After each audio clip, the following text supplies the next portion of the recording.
How you doing, Amber? I'm good. Yeah. Just woke up from a nap. Did you? Yeah. You work today? Oh, yeah. Oh, that's good. So, thank you for coming in and hanging out with me on recovery check-ins. It's just a, where you've been in groups where you check in, how you're doing and stuff like that. Yes, indeed. So, um, do you know how many days you have? I know my sobriety date is January 3rd, 2021, Okay, congratulations. which would be roughly 700 something. Yeah, So, yeah. got a little bit of a streak, huh? Yeah. I'm on a winning streak. That's good. How how are things? How have things been for you as of lately? Late in this.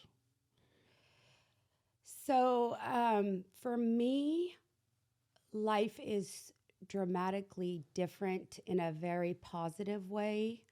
So, although life is not always great, fine, dandy, um, Just because you're picture sober doesn't perfect, mean that life doesn't happen, right? correct. But how I handle and go about my everyday life is dramatically different. And so that's how That's good. that's how my days go. Yeah, that's good. Yes. Yeah, you have significantly more time than I do. I have 260 days, I think, today. And so, it is, it's, it's funny how we got to learn how to, um, we have to pick up tools and learn tools to use to stay sober and to deal with life. It's amazing that because before we would just, at least for myself, anyways, I would always just go to the bottle. Correct. Yes, that's what us alcoholics tend to do. I learned early on Mm-hmm. that I needed to learn how to live sober, not learn to live how to not drink. Yeah, So I focused on living a sober life. yeah, yeah. Not just to be abstinence, but to to to be sober, but to actually be able to live a decent life. Right. Um, so tell me a little bit about yourself. What was life like for you growing up? I thought you were going to ask this question, so I thought a lot about it. Um, You must have watched the previous podcast. I did. I Okay, enjoyed them. good. My favorite part is that we all came from very different backgrounds and grew up very differently, but we all came to the same point in our lives where we have the same disease. Right. So, growing up for me, I was the firstborn, only daughter. My parents are non-denominational Christian, so I was raised in non-denominational Christian home, church, um, and so that was very strongly instilled in me from the time I remember, from the beginning of time. Going into school, I felt very different from other kids being raised that way because I was not able to partake in all of the same things that the other kids were partaking in. And so I definitely felt different. Um, and so I was raised in this home. My parents are still married, my mom and my dad. They had three more children, three boys. So I was the oldest girl, three boys. I would say that I was some bit of a somewhat spoiled. I was a daddy's girl. Uh, Large gap between you and your brothers. well, my parents did every 3 years. Oh, So okay. every 3 years there was one of us, and I think the last one was born when I was eight or nine. Oh, So okay. yeah, that's how life was. And I grew up here in Bakersfield. Once my parents settled in here when I was three, so I'm native Bakersfield. You grew up similar to myself in that you grew up in a decent sized family. I grew up in a family of there were seven of us. I'm the third one. My parents are still together, all from the same parents. Christian upbringing, you know. Yes, I remember hearing that in your story. Yeah, it's you know, we can. I don't know how you relate to it, but that was a that was something that was kicking my butt for a long time because I know God. Yes. I've always known Him, but you know, I why couldn't I live the lifestyle that I was supposed to live in growing up, and you know, and having a good family home, a lot of brothers and sisters who just are still close to this day. You know, I would beat myself up all the time over it, and sometimes it still gets to me. You know, like why. Like I try to go back and figure out why it happened the way it did. Why? Because I feel bad for my parents. I look at my parents and I think they don't deserve that. You know, and um, That's very admirable of you because I didn't care what my parents thought. So at least you have a heart. yeah. Well, it really it still bothers me. It bothered me for a long time. You know. I came to that realization in my amends. Yeah. Yes. Really. So, were you just a? Have you always gone against the grain? Yes. Yes. I'd say around fourth, fifth grade, I had this real rebellious part of me come out for sure. And I did not want to have anything to do with what was going on at home, following the rules. I wanted to be like all the kids at school and I wanted to fit in. Oh, okay. And I felt like a sore thumb because I wasn't allowed to do XYZ. Right. So I couldn't go to sleepovers, I couldn't go to, certain places and that is when the rebellion for me started. Yes, Well, for sure. yeah. What age did you start? Um, were you introduced to alcohol? I never saw anybody drink alcohol. When I was in junior high, I went to a girlfriend's house and her mom had a liquor cabinet. And of all of us girls that were over there, she was a gal from church, a girlfriend from church, and her mom had the liquor cabinet. And I just remember having this desire to get into the liquor cabinet and taste her mom's liquor. I didn't know what it was. I'd never been around alcohol. So we all thought it was a good idea. So we tasted some of the different alcohols in there. And that was my first real introduction to alcohol. Not drunk, but where I had that like desire inside of me. And it probably was Yeah. that rebellious side of me. Yeah. Yeah. So, Kind of played to that. yeah. And then later, when I was about oh, 16, then I got a hold of some real alcohol. And then that's when the drinking started and became an obsession for me. Yeah. Going back to school, how in school were you good at school or? Yes. Yes. I was very good in school. I got good grades. I participated in sports.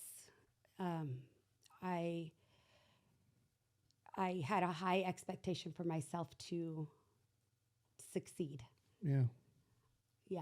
So I did well in school. That was. You think that was self driving? You know, you wanting to do well, or was that more of your parents' influence? I like to, I have a strong self will, a Yeah. strong self desire to do things. And I don't know if it's really reflecting now on myself and my character defects. it could have had a lot to do with how others perceive me, and I want to be perceived in a certain way. And so I needed to have my ducks in order Right. to be seen in this certain manner. Um, Yeah. So, and then my desire for having a good education and doing good in school completely changed though to boys once I went the boy route, and then having a boy in my life or a man, that is what made me feel secure or confident. So So your parents, I'm assuming, didn't let you date in school either, in high school? there came a certain point where my mom and dad kind of let the reins off a little bit for me, maybe seventh grade. I was very, very heavily involved in church. Yeah. I was involved in all the youth groups, went to Bible camps. I actually went to um, private Christian high school through my junior year. So I used to say that I lived at church because I did. I went to church every single day of my life in some way, shape, or fashion, And going to church, though, doesn't mean that you're surrounded by good people. Yeah. No, definitely. So, I also went to a private high school. yeah. So, yeah, for a little bit. I went my last 2 years, though. It Okay. was 2.5 years. Yeah. But, yeah, it's crazy. It's just so. When did alcohol, or when did you discover that you actually had a problem with alcohol? When did it hit you like, oh shoot? Probably about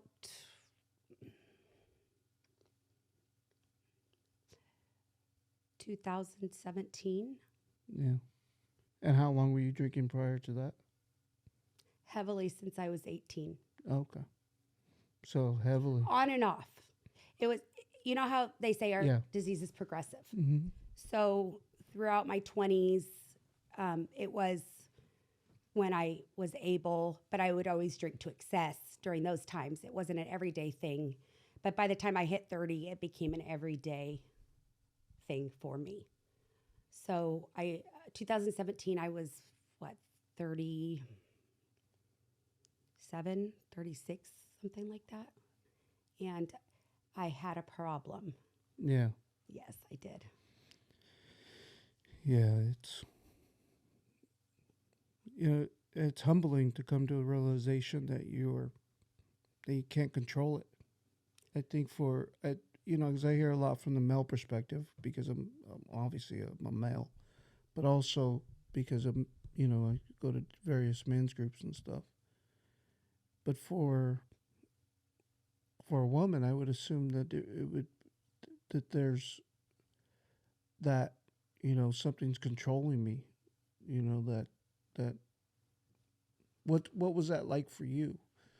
In knowing that once you came to realization that, hey, you may not have known that it had control over you, but those initial like, whoa, I got a problem with this thing.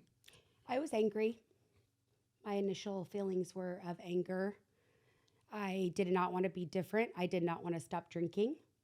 I didn't want somebody to tell me that I couldn't do something. Yeah. I felt like that, why can't you accept me the way I am? And this is what I do. Why do you guys look at me so weird because I'm like this? This is just me. Yeah. Yeah, and in our rational thought, even for me, I would.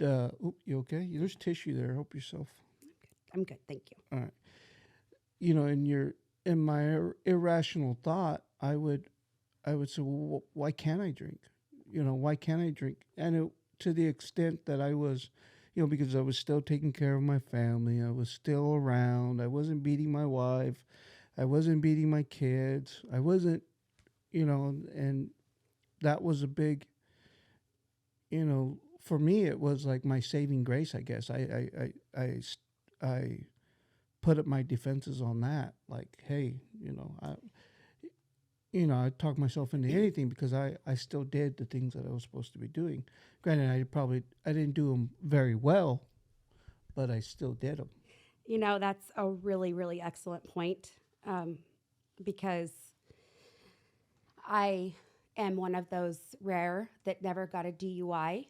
And I had numerous family members who would follow me home from different bars, different places I was at night, and they'd say, "Hey, you drove really well," like I wouldn't have been. And so I took that as, oh, that's a compliment. I should be able to drink and drive now then because I'm a good driver when I'm driving. So like my brain thought that that was a compliment. So, excuse me. And their other point was that, yeah, I was not beating my children. I still have the same career that I started in 2003. I did my job fairly well. So, all those things. I'm not in jail. Yeah. I haven't lost everything. Um, I'm not in an institution. Yeah. I'm not Yet. on dead. I'm not dead yet. Yeah. So all those things really, really played mind tricks with me. And up until this last stint in my recovery, I did not realize any of that. Yeah. It's just we were so lucky and fortunate to be able to come to that realization before we got to those places, because we would have eventually. And if maybe not jail and institutions, but maybe death, maybe not death, but probably jail, and we're fortunate enough to where, cause I'm in the same boat, that that although I did end up in an institution at one point, this last time I ended up in an institution. So, but it's what got me. I was done. I was willing to do whatever it took. Correct. I was just, I was fed up. I was sick and tired of being sick and tired. And I just wanted, there was no way that I really didn't know anything else or I probably did know another way of living, but I didn't remember it. Right. When I was drinking, when I was in the disease, I was in it. Oh, yeah. It kind of blocks off everything else. But I really just wanted it to stop. I was fed up. I didn't want it to stop. Well, I didn't want to not to drink, but I didn't want to. I didn't want to continue being in the state of mind that I was in. Right. Yeah. Right. I didn't want to stop. It was a gift. I call it a gift of desperation that was given to me when I joined into a recovery program again in November 2020. Yeah. So I was given that gift that I had to do something, or I was definitely on the path to some real serious illness. Yeah, and I was gonna say, we're all on that path, and we all make a decision. The ones that are still around, because there's a good chance that I think they say we have a 7% chance or something like that. Yeah, 7 out of 10 of us. 7 out of 10 of us, go back. And with that, I'm glad that I did find that gift of desperation, because I found that too. That I found that in that. I'm glad I did, because it's like when people come into the group, everybody has different bottoms. Mm-hmm. Everybody has different, you can never tell when somebody's time is it's their time to stop. And you don't know if they're ever going to relapse again. You don't know if you don't know any of that. You don't know it about yourself, much less anybody else. So to have that gift of desperation before getting to that, I just feel so lucky and thankful for that. As I look back, that hey, I still there's a lot of people that don't have a lot of those things that you know, Yeah. um, health, and Yes. and so I'm so thankful for it. So you got into what was your drink of choice? Vodka. Nice. Yeah. But I was one of those drinkers that drank anything. I didn't turn it down. And if I was in a jail, I would probably drink the Bruno or Yeah. Pruno, whatever you call it. Yeah. So that stuff there, Bruno? Pruno, I think it is. Bruno? Yeah. But yeah, I would have found a way to get higher drunk or something for sure. Yeah. Were you ever into anything else?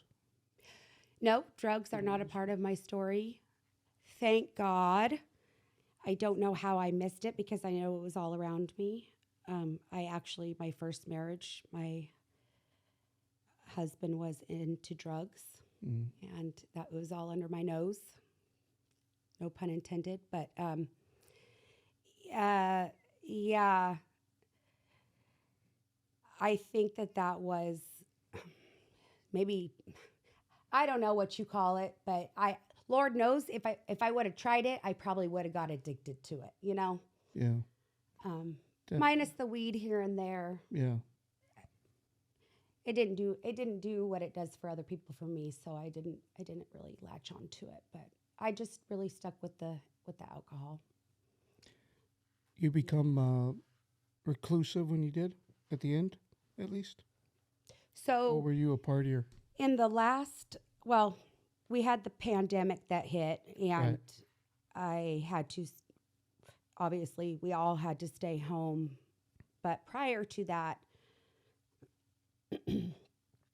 I would say after I relapsed in my 2017 uh, recovery attempt, I became definitely an isolated drinker because it was really embarrassing.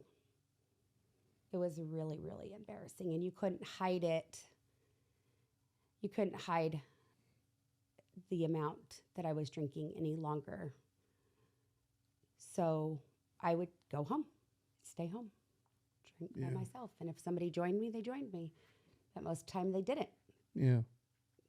So definitely ended in isolation. Whereas it begins is so much fun.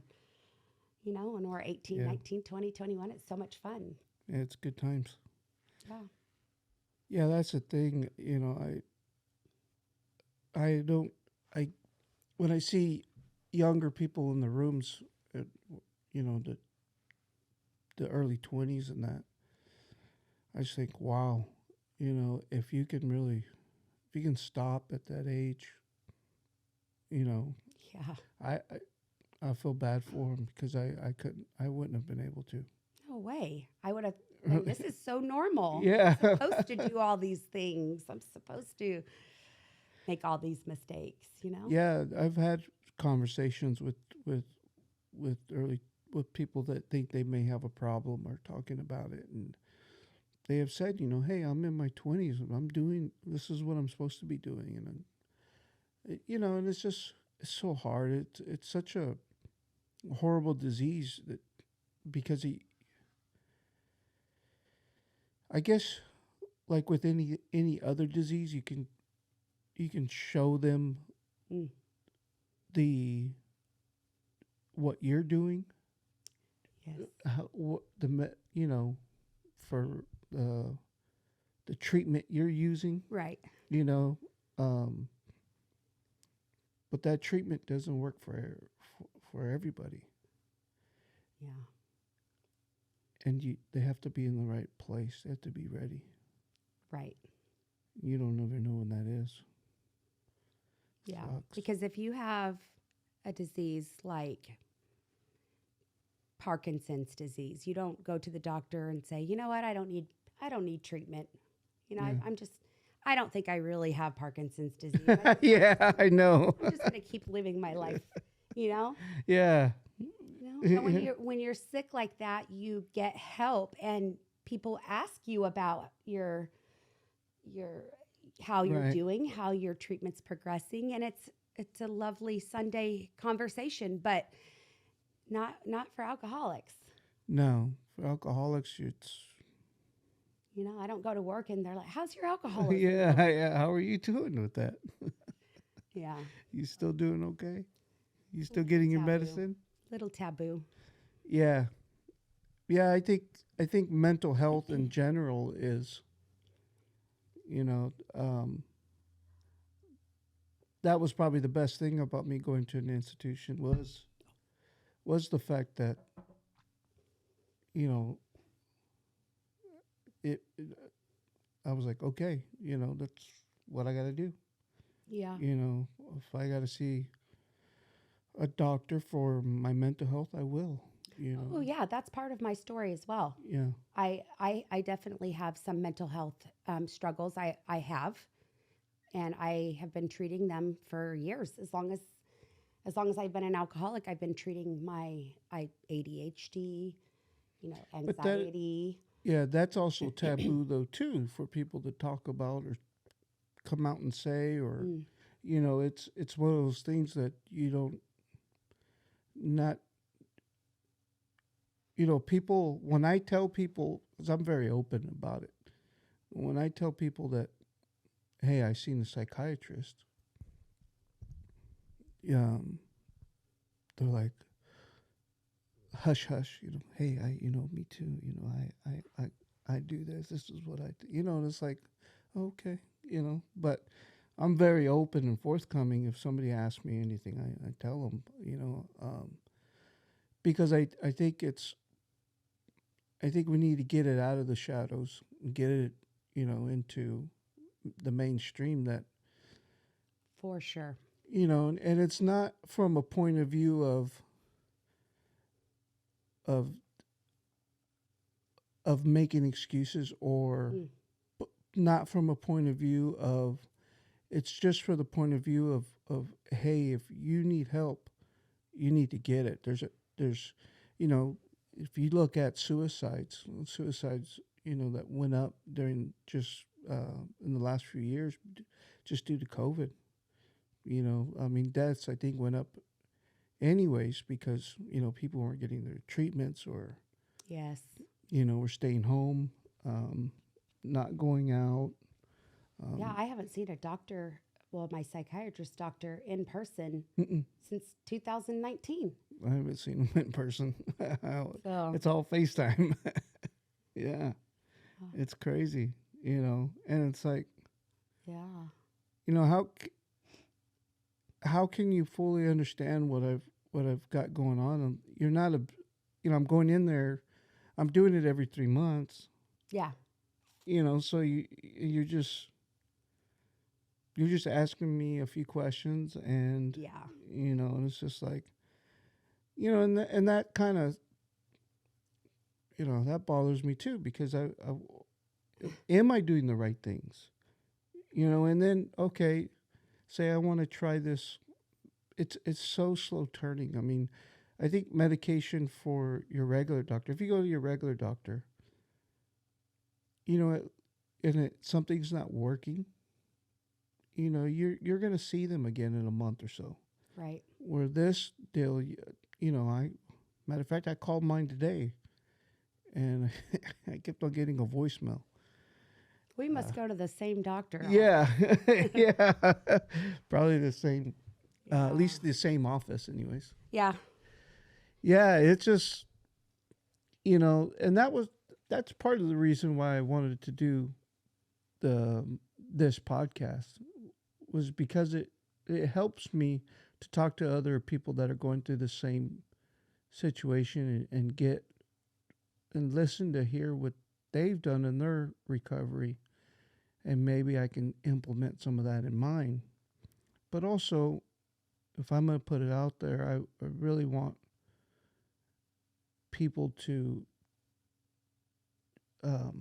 I really want to highlight, the need for mental health Yes. awareness, and it's not, and it doesn't mean that you're always sick or always gonna be sick. It just means that you everybody's got different things. We Yeah. don't. Yeah. I think we get along with 'cause we don't talk to people like we used to anymore. We do, but it's not very Yeah. our attention span. I mean, this is probably the longest I'll be off. I'm sad to say, but off my cell phone is sitting here having a conversation with you. Yeah. And That is sad.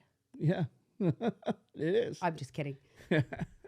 So I I have a lot of a lot of addictions, and my cell phone is not one of them either. Really? I'm so grateful for that. Yes, Yeah, yeah, but my children, children, that's a whole different story. yeah, yeah. Well, they. It's my ADD. It's my ADHD. I can't like sit on my phone for a long time. Like I have to be up doing things. Yeah. So So what are you doing on those on those? What are you doing on those? Real. What does a day look like for you? I mean, a real rough day when you. okay, so I have three daughters, 17, 16, and 10 years old. I so obviously I two teenagers and one coming into her teenager years, All and girls, she huh? thinks that she's a teenager already. I have been a single mom off and on since my daughter was born. Uh, so it is really rough raising daughters. And I'll tell you what, I have a whole different love and respect for my mom now than ever before, because my middle child is just like me when I was that age. And she she yeah, she I'll say right now my biggest struggle in life is raising my daughters. And it's not like it's a bad struggle. But it's a. It's one of those things you have to do because God gave us our children and we Yeah. have to take care of them. And it's different than when they're toddlers, a completely different ball game. Like I said, it's different, but it's really, really hard because they're coming out with these their own will, and um, they think they're adults. They think that they know more than me. They think that they know better than me, and that I'm crazy, you know. And you know want to know? I also was drunk most of their lives, Yeah. and so let's just say the parenting was not, the best Up to par. parenting. Yeah. So a struggle that I've been facing in recovery is learning how to be a mom and to love my daughters where they are, and having to change the tide. And they don't understand that. They say to me, Mom, we've been doing this for all this time. Why are you all of a sudden saying this, this? And I have to say, you know what? That is the past. You know, exactly. I've told them from day one what I'm going through. Yeah. They've seen everything. They've seen and been through everything that they should have never been through. They know the struggle is real.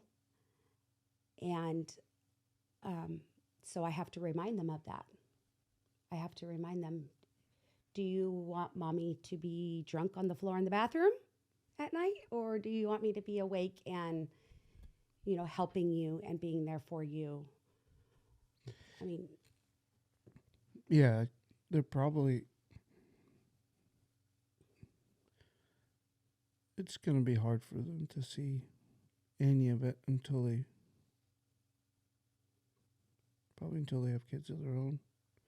Yeah, how good of a mom you are. And all those things that you're trying to do to appreciate it. You know, just like you said, you have a new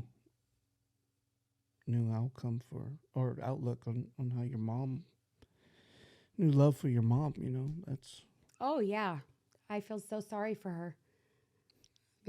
Like I, God bless her. So they still in the church. yes, Yeah. yeah, and I know throughout my whole journey since I was young, they've been praying for me. They've been praying for this miracle for me, Yeah. and so God has been there with me all along, and so it's a time for new beginnings for all of us. Yeah, it's exciting. It's not just Yeah, all down and out. It is exciting because you do get to experience a new and different, outlook on a day to day basis. If you do your program like the way you're supposed to, and, that's second by second, minute by minute, day by day, you, yeah, bad things do happen, but bad things happen no matter what. Life happens no matter what. yeah, And, if I can they talk a lot about staying in your square. I talk a lot about it, and it's because it's really what works for me. Staying in my square, trying to make sure nobody intrudes on it, kick them off when I, don't yeah. guard it. And it's tough when you have when you have family and Yeah. kids and that's Well, you had asked me before, so what does my day look like? Okay. yeah good. So that kind of reminded me of what you were saying right now, reminded me of that question because what does my day look like now that I've been in recovery? So I wake up and it's always a scramble, to get myself ready to get off to work. And part of my program and my recovery is in the mornings giving my day to God, and meditating and getting in that mindset that today I'm not going to be self. Today it's not going to be self will run riot. It's going to be, what can I do for others today? How can I help others? Yeah, That is what I pray for every well, I try to my very best, yeah, that's what I was just gonna make say. Because make when that you contact, that conscious contact with yeah, God. yeah, Yeah, I was for sure. the reason why I brought it up is because people did you hear oh you need to meditate or pray in the morning to your higher power, and it's like okay, yeah, I get that, but it doesn't look like you sitting in a room with everything No, turned off and you with your fingers out or whatever, your hands folded in front of you, and it doesn't look like that every day. In real life, it doesn't do that. no. Sometimes it's me halfway waking up and turning off my alarm and saying, "Okay, God, I'm just gonna sit here and pray with you." And sometimes it's in the shower. Sometimes it is on my knees. Sometimes but it's not. I for me, anyways, I always have this vision of you know, of me on my knees praying, Right. asking, telling, God, hey, you know, let me help you out today. Use me, and and everything's in Jesus' name, Amen. It's not. It Yes. doesn't look like that all the No, it, time. it absolutely does not. No, It's all no, hectic. no. I have learned that I need to be still and listen. And that is my meditation when I just sit and listen and I don't think. And whatever comes to my mind, that's my meditation. And when I'm not thinking, okay, so we all think, we have our feelings, we have our thoughts, but when they are not what they should be, then that's when I reach out. Like when I'm having a hard time and I'm impatient and somebody's really frustrating me, God, help me right now, please. Help these thoughts to go away. Help me to have grace where grace has been given to me, and that happens to me a lot in the McDonald's mobile. When I go into those mobile Mm-hmm. spots, I have to And heavens, I'm not perfect at it at all. I lose my cool, but it's that those moments that you know, It's those a those times yeah. where it used to always be you're doing this to me. Now it's what can I do for you rather than it all being about me. I'm not the victim anymore. Right. I'm the perpetrator, Yeah. and Yeah. not everybody out in the world is to get me. Nobody's trying to get me. Nobody even knows me. So um, that is what my day looks like. And then I go about my day and, take time during the day when I'm frustrated, irritated to, um, to find the right solution. Uh, take some time for self care, take a little nap when I get home from work. Yeah. That's what it looks like for me too. It's similar in that. You know, it's just it's just frustrating um, when I do allow other things to get into my head. When I do allow thoughts to linger, that that that it's frustrating for me when I start taking control of that will when Mm-hmm. I'm supposed to be hands off. And it's like you know I don't know. I'm afraid now. I'm afraid for the other shoe to fall because I feel good. For the most part. I'm Yeah. happy for the most part. Yeah. And it's like waiting Nah. for something to wear off, and you know, uh, it's kind of like always on guard for it. Yeah.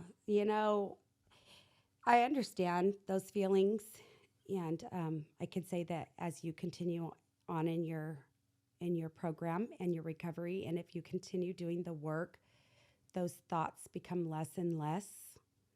Thoughts become less and less about yourself and more about other people, Yeah, and it doesn't just come like for fun, like just hey, yeah, one day everything's just great. No, you have to work for it, right. and really reflect on, okay, I'm having these thoughts. I don't have to identify with these thoughts. They come, they go, move on. Don't sit, you don't have to let a Yeah, 5 minute bad 5 minutes ruin the whole day, So, but that is one thing I can tell you. It does get better when you work, when you do the work, put the work in.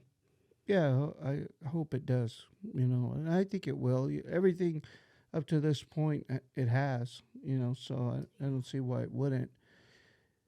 It's just getting comfortable and knowing that everything's okay. Not being in a in the frying pan, I guess, so to speak, or your back always against the wall. And most of the time, I look back, I really wasn't. It was just Yeah. it was just me. Self My head. sabotage, right? Yeah, We're the best at it, I yeah, think. And we learned so well how to live in that cesspool and yeah, how to live in our misery and how to be what it somebody that helps me a lot in recovery taught me that I was a chronic sufferer, and that was what I was used to, and that's all I could identify with yeah, because it was comfortable. And I had to learn how to say, "Hey, I'm not going to be a chronic sufferer anymore." Like, yeah, why would anybody choose that? It's insanity. yeah, for sure. Yeah, I get that. So I get that too. Yeah. Well, anything you have anything, Raymell? Do you have any questions or anything? Oh, well, let's see. Yeah, something you said earlier, Amber. I'm been really like interested in like family dynamics, of Yes. us that are in recovery and chasing our sobriety. You were talking about your daughters, and at their age, how they're coming into their own will and things like that. Um, and you were talking about how you are now as opposed to how you were, you know, mom sleep on the floor in the bathroom, drunk, passed out. Do you think that your new, well, not new, but your sobriety is changing your family dynamic with your girls at all? Do you think that has anything to do with how they act now, or do you think it's pretty much the same as it was before? So I see nothing but a positive change from it. I think that with my own story and knowing how I was raised and how I turned out, that we are individuals and we go our own way no matter what. I think that when I was drunk, I could not see the hurt. I couldn't even sympathize with the hurt that I was causing because, like I said, it's all about me. I was the victim about everything, you know. And to see the light in my children's faces and to be able to participate in their life it's brought nothing but positivity. And yes, I do have a daughter who wants to go her own way. She was raised by a drunk mother. I was raised, nobody in my family drank. And so that's my advice when it comes to the children, that they're gonna go their way, whether they see good, bad, ugly, and they're resilient. Children are resilient. Yes, they are. And I am so grateful, though, that my daughters have that chance to see both. You know, what my oldest daughter, she's never going to drink. Never, ever wants to have anything to do with it. There's a good thing. And then, you know, the wild one, you know, she's already been dabbling. So, and, you know, as a mother, though, I really haven't changed my way of parenting. I still want to be, I'm not, how do you say it? I don't shelter them, and I don't not allow them to make their mistakes, because I want them to learn. But they saw and they know, and I have, since they were little, taught them what the consequences might be if they. So pretty much, like you said, all positives coming out of this thing. Oh yeah. Yeah. For sure. Yeah, and you're present for it. You get to be in it. You're experiencing it.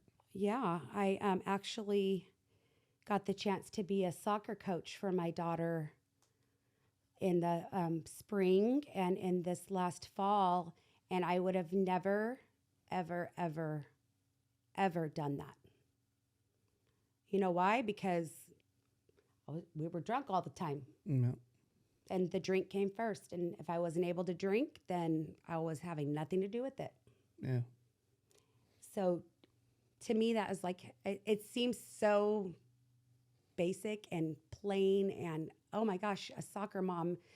But to me, it was It's huge. gift. I'm so grateful. It's huge to have that now, you know, because you didn't have that before. No Yeah, way. I get that thought 100%. You know, it's just, Yeah. it's like that for me with everything. You know, now I'm present. You know, I'm not a, you know, let's play a game, kids. Right. You know, type of dad. But, you know, at least now I'm present for. I get to enjoy their smiles. I get to enjoy their you know, their conversations that they have with me. You know, and it's fun. You know, they're witty little kids. My kids are young, so right now they're fun. A different kind of fun. Yeah. Because when they were little, I was like, oh, I can't do this. You I just know. Just all the different stages are just so They all have their good and so bad. different Yeah. and just Now, the first, yes. because it was very rare when they were both quiet, because I had twins. The first 6 months was absolutely horrible. was horrible. I do not recommend anybody have twins. Okay. Yeah, it was no sleep. Yeah, it was crazy. But yeah, other than that, when you got to see them and I don't know, you just enjoy them. To think that you are protective, and that's the other thing that got me. Because I drank when after my kids are born, and why couldn't I stop for the kids? Why couldn't I stop because of that? You would think that I wouldn't want to do it if I want to take care of my kids. That's a great question. Why can't you just stop? No. Don't you love Yeah. your wife? Don't- What's wrong yeah. with you, Sam? Yeah, I know. Yeah. And- I, fortunately, I understand that because I am in this with you. And so Yeah. I understand that. Normie does not understand that. And Right. they are blessed not to understand that. Yeah. But It's a good thing they that don't. has absolutely nothing to do with love. Yeah. It has to do with our disease. Yeah. And so, Hit it right on the spot. Yeah. That would kill me too. I don't have I mean, I think about it now and I regret it, but I don't like beat myself up over it. It happened. yeah. And But like I said, I mean, raising my girls, everything we did, we'd go to the lake. Everybody'd be drinking. Yeah. We'd go camping. It was like a part of life, yeah, and it didn't seem abnormal until it became abnormal, where Abnormal, we right. weren't going anywhere anymore because mommy couldn't drive anywhere anymore. yeah, So, I think for my daughters growing up, it was fun. It was a part of everything we did. I mean, mommy was fun.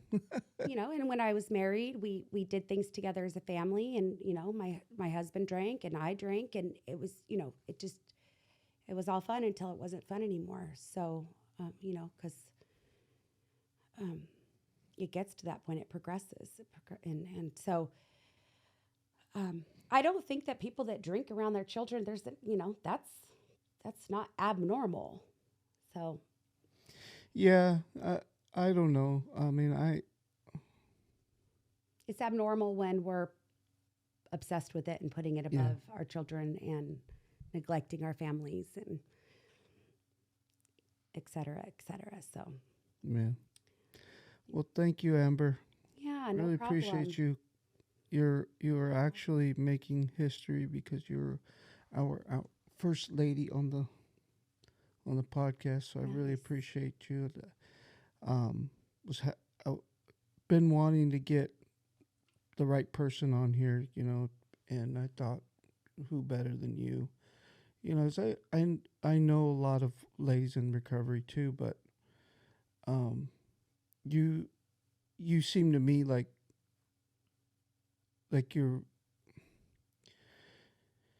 you've been doing it long enough that you're comfortable in your own skin, and that it's not all. I didn't want to have somebody come on here and say, "Oh yeah, things are great, things are good," things are just peachy, and they can be. I don't want to take that away, but just because you recover doesn't mean that life is happily ever after, I guess. No, we have to learn to live life on life's terms, and we're exactly where we need to be right now. Exactly. Where God has us right now. This is it. And we're either helping others or we're helping ourselves. Yep. That's what I've learned. All right. Thank you So, very much. Thank you. Yeah, Thanks appreciate for it. asking me. All right. Thank you, Raymell. Appreciate it. Thank you, Raymell. Thank you guys for letting me be here. Mm-hmm.